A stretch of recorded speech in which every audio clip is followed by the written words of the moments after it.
عبد الوارث نے بیان کیا، انہوں نے کہا کہ ہم سے ایوب سختیانی نے حفصہ بنت سیرین کے واسطے سے بیان کیا، انہوں نے کہا کہ ہم اپنی لڑکیوں کو عیدگاہ جانے سے منع کرتے تھے۔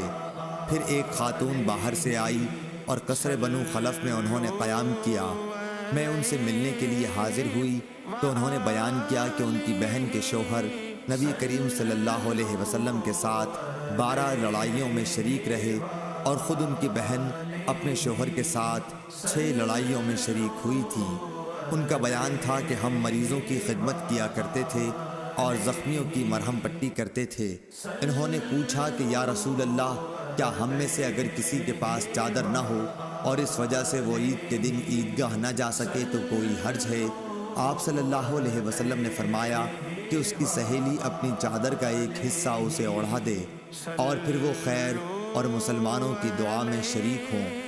حفصہ نے بیان کیا کہ پھر جب عطیہ یہاں تشریف لائیں تو میں ان کی خدمت میں بھی حاضر ہوئی اور دریافت کیا کہ آپ نے فلاں فلاں بات سنی ہے؟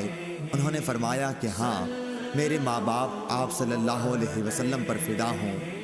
عطیہ رضی اللہ عنہا جب بھی نبی کریم صلی اللہ علیہ وسلم کا ذکر کرتی تو یہ ضرور کہتی کہ میرے باپ آپ صلی اللہ علیہ وسلم پر فدا ہوں۔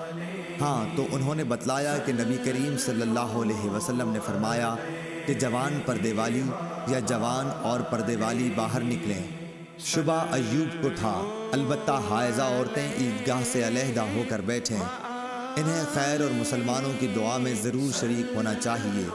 حفصہ رضی اللہ عنہا نے کہا کہ میں نے عطیہ رضی اللہ عنہا سے دریافت کیا کہ حائضہ عورتیں بھی؟ انہوں نے فرمایا کہ حائضہ عورتیں عرفات نہیں جاتیں، اور کیا وہ فلاں فلاں جگہوں میں شریک نہیں ہوتی؟ پھر اجتماع عید ہی کی شرکت میں کون سی قباحت ہے؟ صحیح بخاری حدیث نمبر 980۔